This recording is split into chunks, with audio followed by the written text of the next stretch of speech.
예수님을 만난 사람들 시리즈로 말씀 전하는데 오늘 네 번째 시간입니다. 외아들을 잃은 나인성 과부의 이야기를 통해서 함께 은혜를 나누려고 합니다.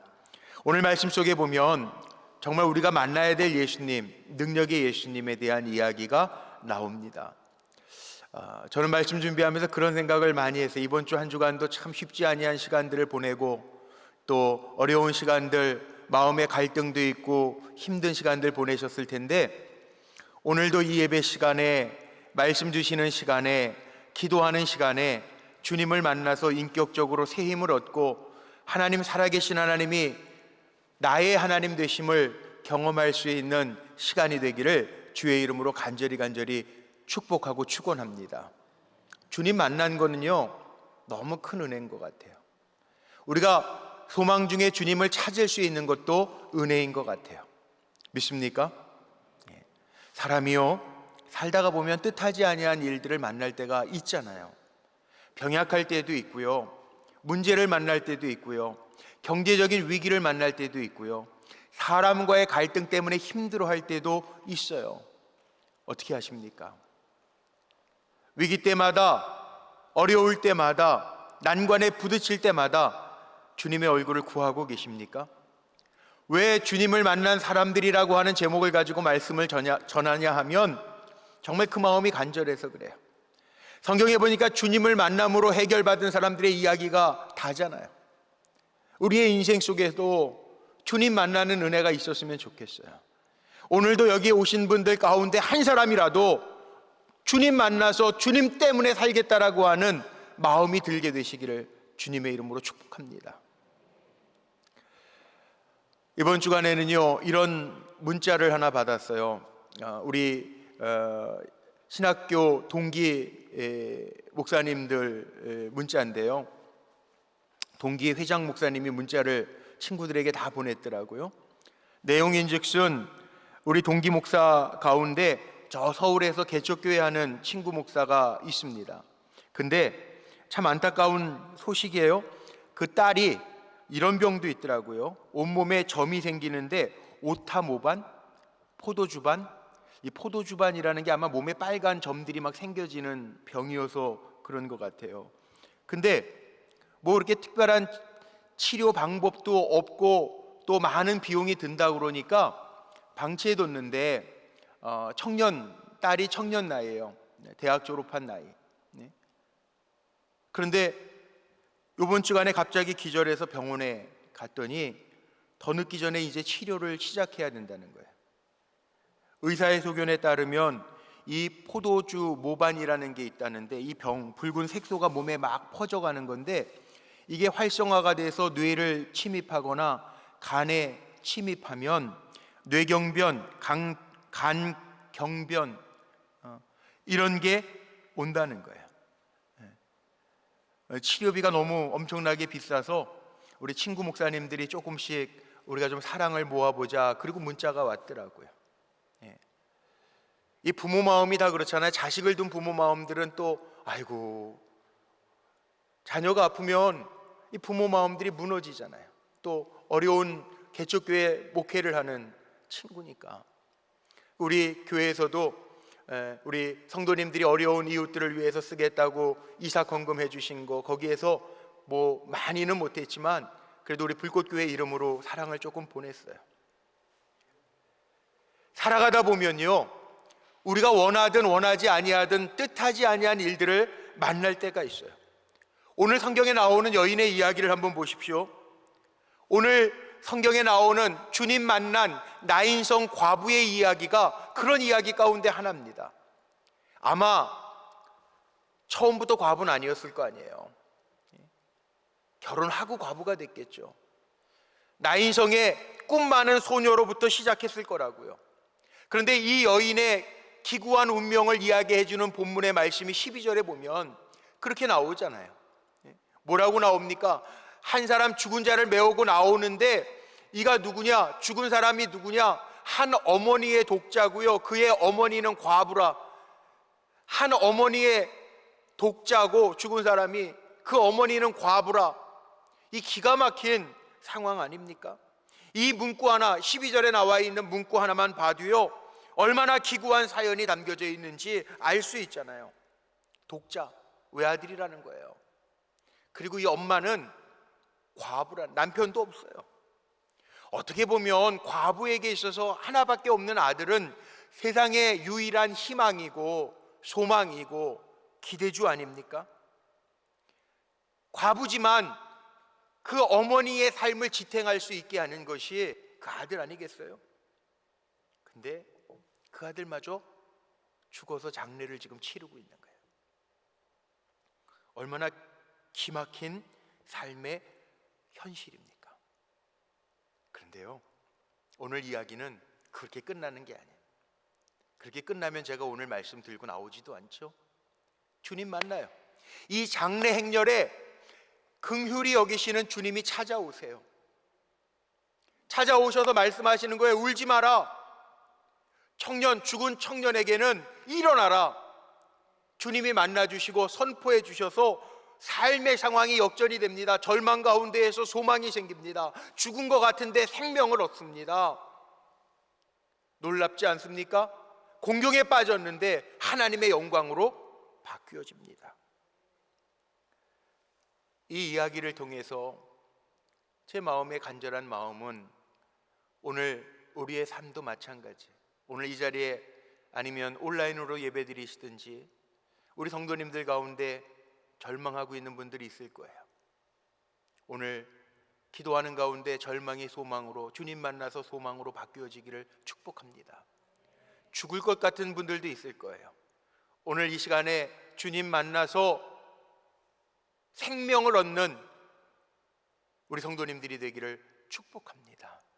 문제가 아니라 그 문제가 변하여 주님 때문에 하나님 앞에 영광 돌리는 은혜가 가득하시기를 축복합니다. 그래서 예수 만난 이야기 하는 거예요. 예수 만난 사람들의 이야기를 하면서 나도 주님 만나야지, 그 마음으로 오늘 예배하는 거예요. 그 마음으로 주님의 말씀을 받는 거고, 그 마음을 가지고 주님을 찾고 그 얼굴을 구하면서 기도하는 거예요. 왜? 주님 만날 때요, 첫 번째, 주님 만나면 왜 우리가 주님을 만나야 되나? 왜 주님 만난 이야기들을 하냐면, 주님 만나면, 예수님 만나면 절망에서 소망이 생겨지기 때문에 그래요. 오늘 분명하게 말씀하고 있죠. 13절에 주께서 과부를 보시고 불쌍히 여기사 울지 말라 하시고, 울지 말라 하시고.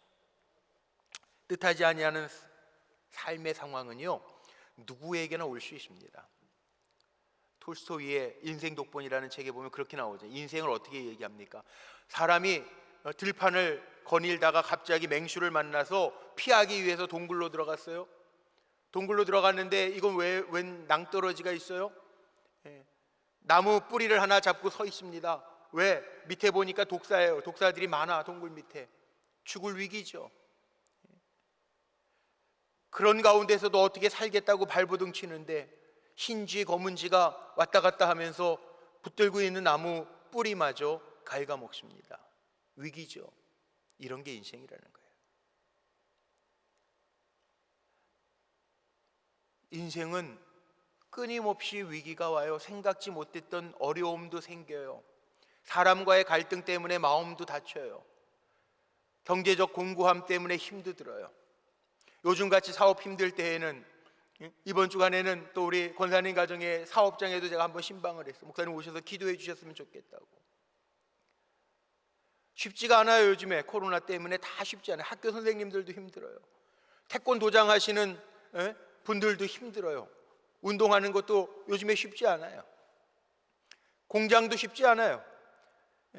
권사님 말에 의하면 그러더라고요. 원자재 값은 올라가고, 마트에서는 팔아야 되니까, 많이 팔아야 되니까 이윤 줄이라고 그러고 힘들어요. 다 상황이 쉽지 않더라고. 뜻하지 아니한 일들을 만나는 게, 살다가 보면 생각지도 못했던 일들을 만나는 게 우리 인생이에요. 어떻게 보면 포기하고 싶은 마음이 들 때도 있어요. 야, 이게 정말 내 한계인가 보다 라고 느낄 때도 있고, 삶의 임계점에 도달할 때도 있어요. 그런데 왜 우리가 주님 만나야 되냐 하면, 주님 인격적으로 만나고 주님과의 만남을 통해서 나는 이게 절망의 문제라고 생각했는데 주님이 내 문제 가운데 찾아오시면 그 절망의 문제가 소망의 문제로 바뀔 수 있기 때문에 그래요.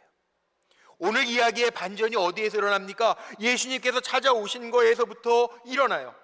13절 말씀에 나와 있는 것처럼 울지 말라. 사실 사람들이요, 아유 힘내세요, 울지 마세요, 그런 말은 할 수 있어요. 사람들도 위로하면서.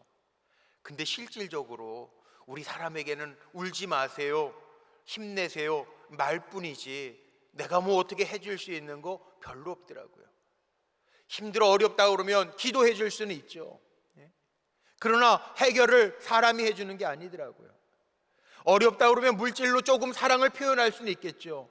그런데 그 문제를 해결하는 것은 사람이 아니더라고요. 근데 오늘 이 문제 속에 예수님이 찾아오셔서 울지 마라, 염려하지 마라, 주님이 말씀하신 거. 왜 그랬을까요? 주님은 책임져 주실 수 있는 능력을 가지신 전능자이시기 때문에 그래요.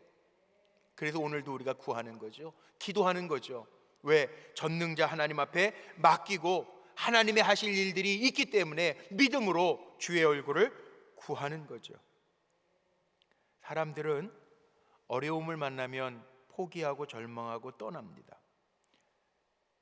오늘 말씀 속에 보면 재미있는 표현이 대꾸가 되지 않습니까?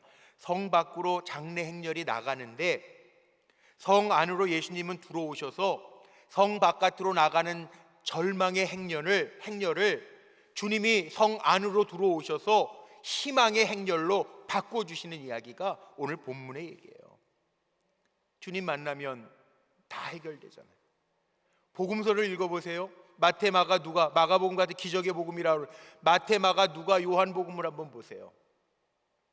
주님 만나니까 다 해결돼. 문둥병자가 해결받잖아요. 10명의 문둥병자가 주님 앞에 와서 고침받고, 물론 한 사람만 감사하러 오지만 문둥병자가 고침받잖아요. 맹인이 눈띄움을 받잖아요. 38년 그 지겨운 시간 동안에 병을 앓았던 혈류병 여인이 고침을 받잖아요. 주님을 만나고자 열망했던, 그래서 주님 뒤로 와서 옷자락을 만졌던 여인이 고침을 받잖아요. 주님 만나니까 해결되잖아요. 오늘도 말씀 준비하면서 제 마음속에 그 마음이 들더라고요. 주님, 오늘 인격적으로 좀 만나주세요. 치료자 주님을 찾는 이에게 치료하시는 주님이 좀 만나주세요. 문제를 풀기를 원하는 이들에게 해답이신 주님이 좀 만나주세요. 그렇게 기도하고 왔어요. 왜냐하면 우리 인생은 풀 수 있는 힘이 없어요. 울지 마라. 왜 그랬을까요? 주님은 하실 수 있기 때문에. 오늘 우리가 기도하는 게요, 하실 수 없는 주님이 아니라 하실 수 있는 주님께 나와서 기도하는 거잖아요. 그렇기 때문에 오늘 우리 기도 속에는요, 이 여인, 주님이 불쌍히 여기사 울지 말라 말씀하셨던 이 여인처럼 주님이 우리 성도들을 긍휼히 여기사 울지 마라, 우리를 다독여 주시고 주의 얼굴빛을 비춰주시는 은혜가 나타나기를 축복합니다. 다른 이유가 없더라고요. 주님이 긍휼히 여겨주시면 돼요. 주님이 불쌍히 여겨주시면 되잖아요. 오늘 그래서 저는 그렇게 기도하려고 그래요. 주님, 불쌍히 여겨주세요. 사람에게는 우리가 긍휼히 여길 필요가 없죠. 자존심 상할 수도 있어요. 그런데 주님에게는 그런 거 없잖아요. 주님, 나를 불쌍히 여겨주세요. 나를 긍휼히 여겨주세요. 오늘 절망 가운데 있는 성도들이 있다면, 모든 것이 끝났다라고 생각하는 마음의 포기가 있다면 낙담하지 말고 주님, 나를 긍휼히 불쌍히 여겨주세요 기도하면서 주님 만나시는 은혜가 있으시기를 축복합니다. 하루에 자살을 기도하는 사람이 우리나라에만 하루에 1,100명이래요. 자살로 죽는 사람이 36명에서 38명이래요. 하루 평균 죽는 사람. 그냥 코로나, 이건 아무것도 아니에요. 뭐 코로나 죽는 사람들하고는 비교가 안 되더라고.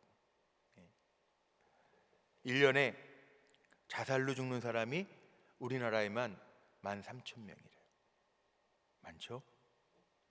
왜 자살하냐 하면 아무도 나를 도와줄 사람이 없구나 생각하고 외로우면 자살한다.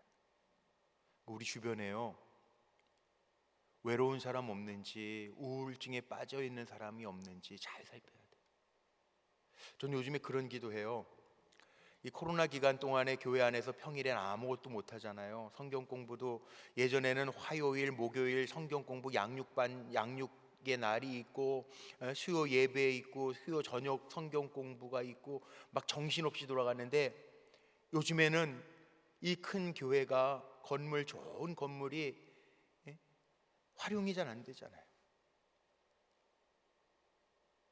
제가 비만 안 오면, 제가 그 고백했죠. 우리 옥상에 올라가서 계속 기도해요. 제가 점심시간에 1시간. 무슨 기도하겠어요? 제가 교회 기도하지. 그러면서 그런 생각도 들더라고요. 코로나 이후를 우리가 준비하면서 저는 먼저 이 교회, 우리 불꽃교회가 지역사회에 인정받고 영향을 주는 교회가 되기를 원해요. 저 3층 같은 데 보면요, 우리 여기 본당 앞에 가면 여기 도서관도 있는데 거기 테이블도 있고 막 있잖아요. 전망도 너무 좋잖아요.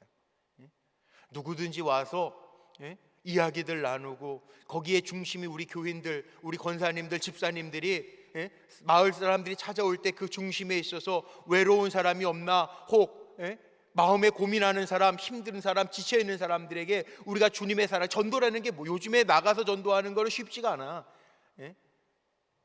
정말 쉽지 않아요. 저 전도 문화가 바뀌고 있는 시대 아니에요. 찾아오게 해서 우리가 그들의 삶 속에 만나주고 복음을 전하고 인격적인 내가 만난 주님을 전하면서 산다면 이 교회 얼마나 좋을까.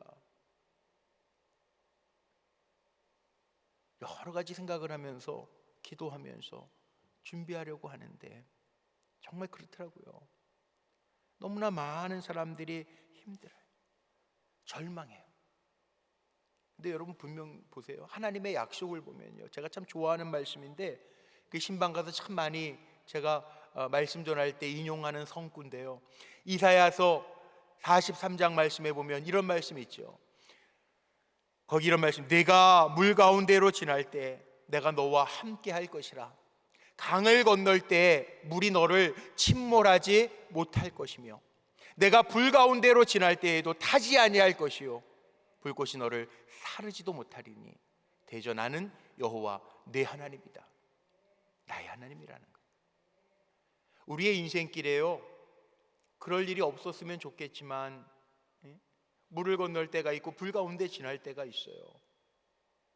그럼 그때마다 나 죽겠네 그리고 자빠질 거예요? 아니에요. 하나님 다 아세요, 우리의 인생길을. 그래서 하나님 말씀하시는 거예요. 네가 약하지만 너 이스라엘, 너 야곱아, 나는 너의 하나님이라. 네가 물을 건널 때 물이 너를 침몰하지 못할 것이고, 네가 불을 지날 때에도 불이 타지 못하게 할 것이라. 나는 네 하나님이라. 하나님 말씀하시잖아요. 맨날 믿음 없는 소리 하면서 살 거예요? 아니잖아요. 이제 좀 하나님의 약속의 말씀을 믿을 만한 때 됐잖아요. 그만큼 믿었으면, 그만큼 봤으면, 그만큼 느꼈으면 살아계신 하나님, 나의 하나님이라고 고백할 때가 됐잖아요.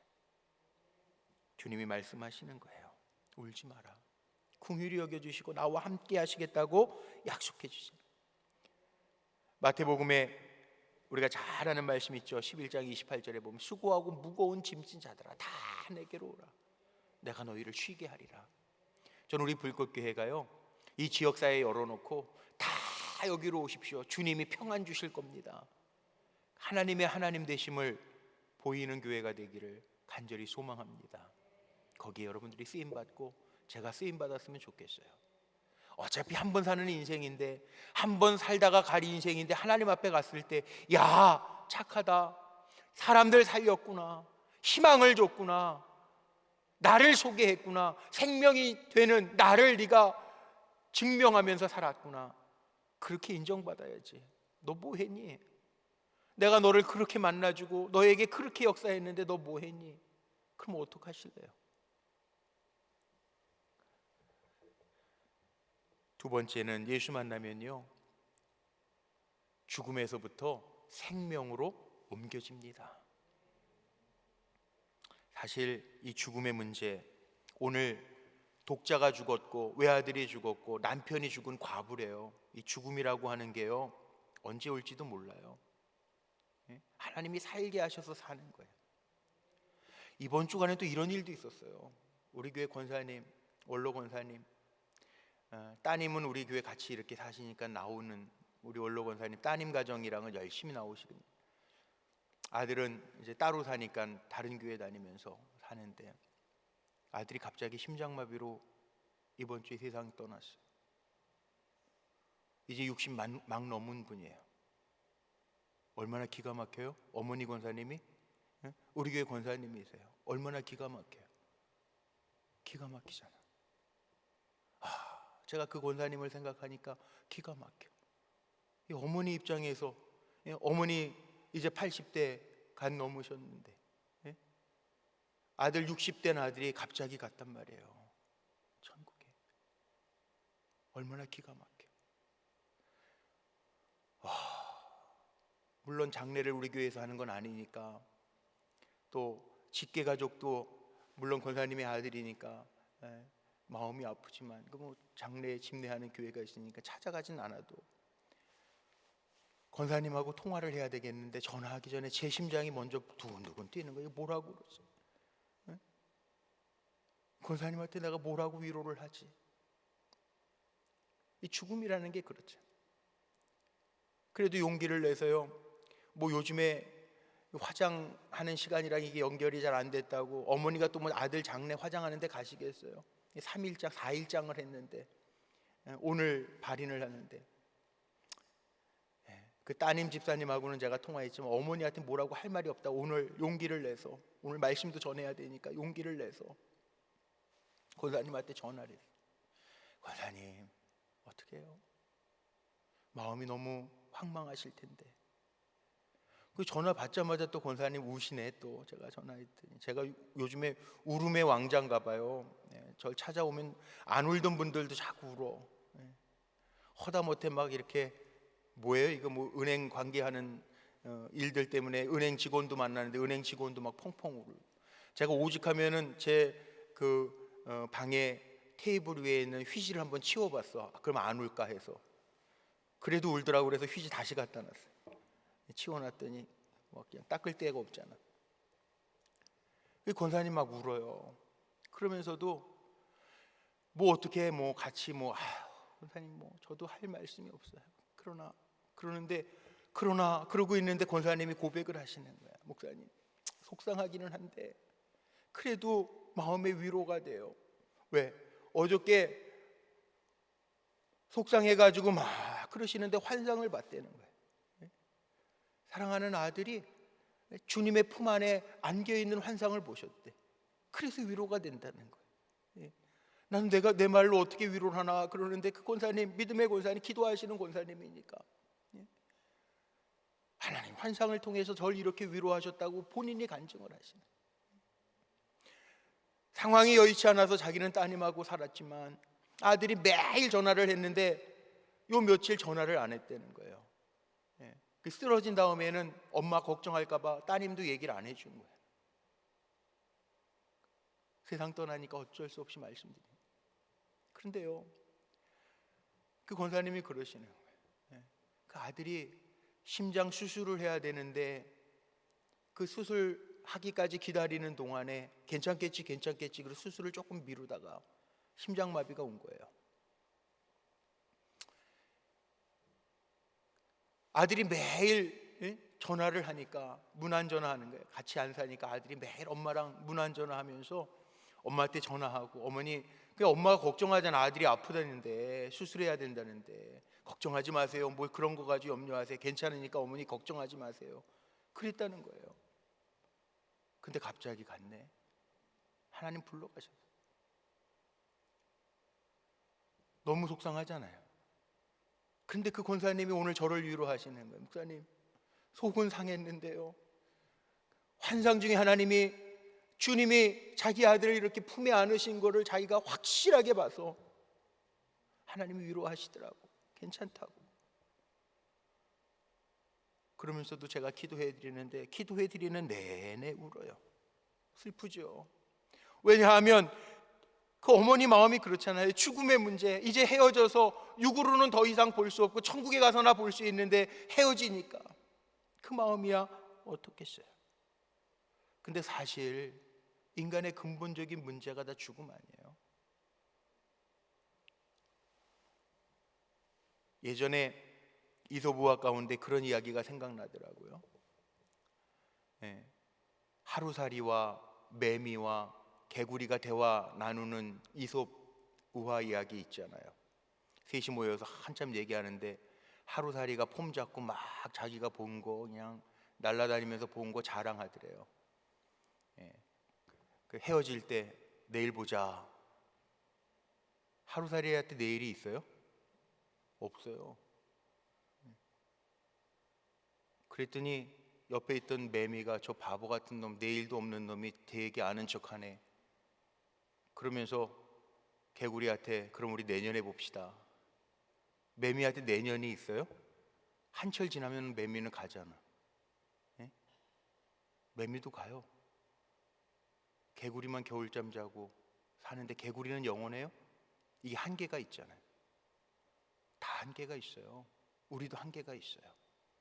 그런데요, 한철 사는 것 같지만 우리에게도 한계가 있지만 우리에게는요 분명한 게 있어요. 우리에게 소망이 있어요. 천국의 소망이.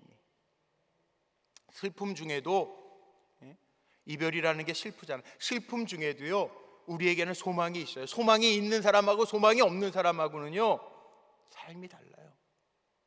물론 의학이 발달해서 뭐 생명을 연장시키고 오래 살게는 할 수 있죠. 그런데 죽음의 문제를 극복한 것은 의학이 아니더라고요. 주님이시더라고요. 독일의 철학자로 유명한 하이데거라는 사람 다 들어보셨죠? 철학자 하이데거. 하이데거가 그의 책 존재와 시간이라고 하는 책에서요 그런 얘기합니다. 인간은요 죽음을 향한 존재라는 거예요. 우리는 죽음을 향해서 가요. 이제 사실 한 40대 넘어가면 이제 노화죠, 노화. 물론 뭐 20대, 25세까지가 성장이고 25세 이후부터는 성장이라는 말을 안 써요. 그런데 보통 요즘 시대가 좋아졌으니까 40 넘어가면서부터는 노화, 뇌도 노화된다 뭐 그러고 얘기해요. 심리학자 헤르만 파이펄 같은 사람은요 그런 얘기도 합니다. 사람이 50대가 넘은 사람에게는요 잠재져 있는 기본적인 관심이 뭐냐면 죽음이라는 거예요. 죽음. 근데 가만히 생각해 보니까 그런 것 같아요. 저도 50대 중반 넘어가니까 벌써 50대 중반이 넘었더라고요. 제가 이해가 잘 안 돼요. 제가 20대 후반에 불꽃교회 부목사 왔었거든요. 몇 년 전에만 해도 제가 40대 중후반 지날 때 우리 불꽃교회 담임될 때 우리 장로님들이 그래서 젊은 목사님이라고. 웬걸 젊은 목사가 아니에요. 이제 제 스스로도 그렇게 느껴져요. 여러분 보시기엔 젊지. 그런데 가만히 생각해 보니까 그런 생각이 들어요. 제가 점심때마다 옥상 걷는 이유도 뭐 기도하는 것도 있지만 운동 삼아 걸을 시간이 따로 없으니까 제가 걷는 것도 있어요. 왜냐하면 아프지 않으려고. 여러분은 모르실 거예요. 제가 119 타봤잖아. 뭐 왜 타봤나. 이거 코로나 첫 예배 기억나세요? 코로나 걸리고 첫 온라인 예배를 정부에서 명했던 적이 3월 1일, 작년도 3월 1일. 기억 안 나세요? 기억 안 나시는구나. 작년 2020년 3월 1일이 주일인데요. 3일절인데 주일인데요. 그때서부터 온라인이어서 아무도 없이 설교했어요. 갑자기. 근데 그날 아침에 제가 아팠다니까요.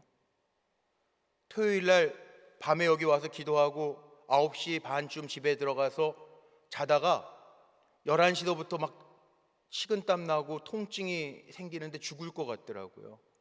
2시간을 참았는데 어떻게 할 수가 없어.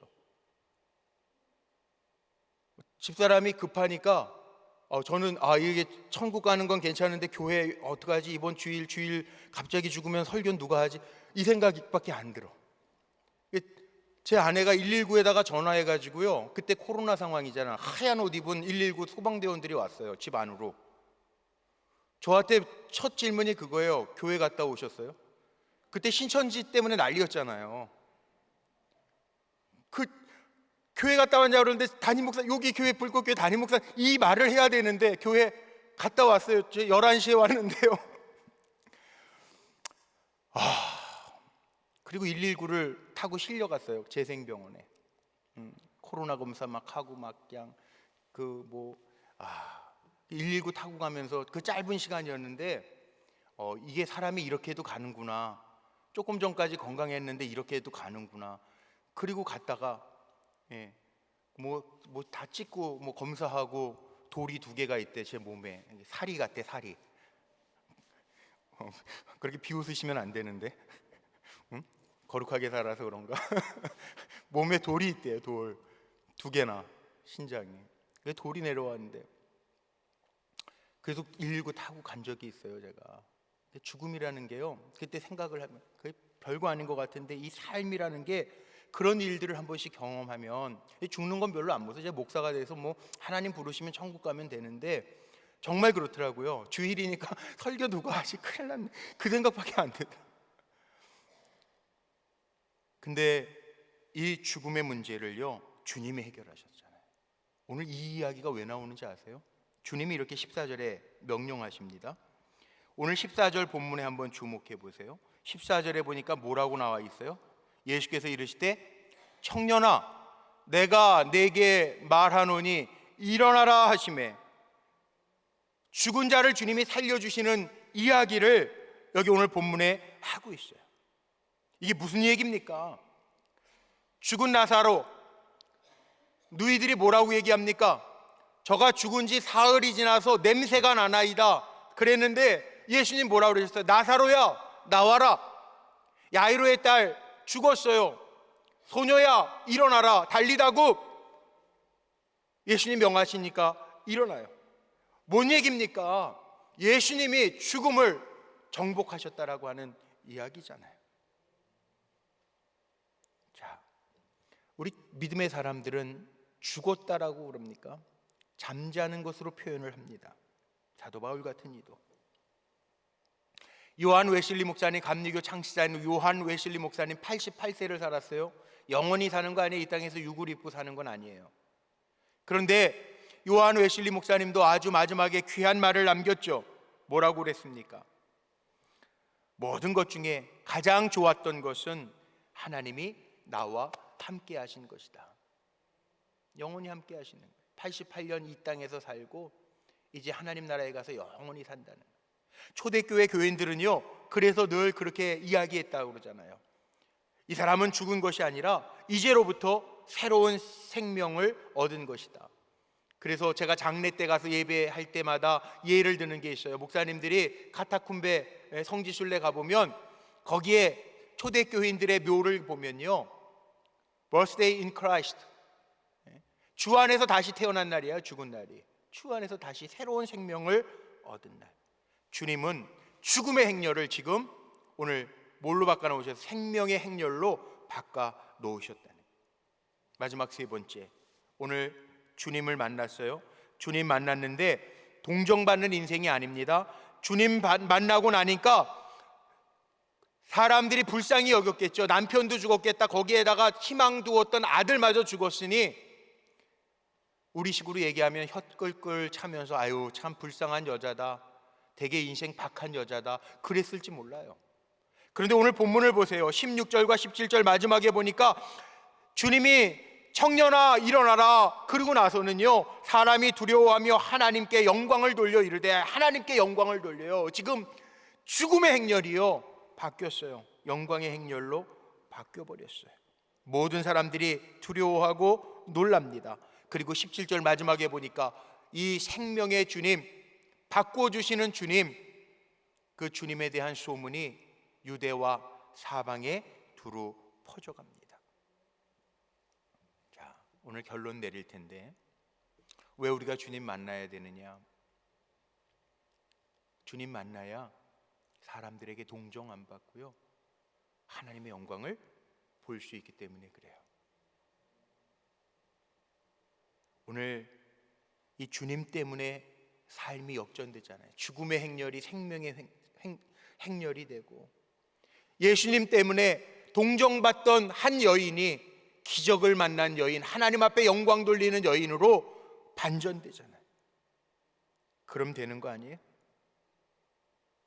하나님 살아계시잖아요. 오늘 이 저녁에 주님을 인격적으로 만나는 종들이 되시기를 주님의 이름으로 축복합니다. 우리 어렸을 때 전집으로 보던 안데르센 동화 기억나십니까? 안데르센 사람 이름이죠. 이 안데르센이라고 하는 동화 작가가요, 인생을 이렇게 표현해 놨어요. 아주 기가 막힌 말을 했어요. 명언 중에 명언이에요. 인생은 하나님의 손에 쓰여지는 동화다. 다 같이 한번 읽어볼까요? 시작. 인생은 하나님의 손에 쓰여지는 동화다. 저는 우리 사랑하는 성도님들이 이렇게 축복하고 싶어요. 하나님이 쓰시는 동화의 주인공들이 되기를 주의 이름으로 축복합니다. 하나님이 내 인생 써가시게 그 손에 올려드리는 것. 오늘 우리의 자녀들 주님의 손에 올려드리는 것, 주님의 쓰실 수 있도록, 내 인생도 주님의 손에 올려드리는 것, 우리 교회 역사도 주님의 손에 올려드리는 거예요. 주님이 쓰시게. 그럼 되잖아요. 그럼 상황 끝이잖아요. 오늘 그동안 4차례에 걸쳐서 주님 만난 사람들의 이야기는 안 하는데, 사실 성경에 나오는 사람들의 이야기는 다 주님 만난 사람들의 이야기예요. 저는 우리 불꽃교회 성도님들이 지금은 성경이 닫혀져서 66권으로 끝났지만, 여러분들이 주님에 의해 인생이 바뀌는, 절망이 소망이 되고 죽음이 생명이 되고 세상에서 동정받는 것이 하나님의 영광이 되어지는 은혜를 누리게 되시기를 주님의 이름으로 축복합니다. 우리 함께 찬양할까요?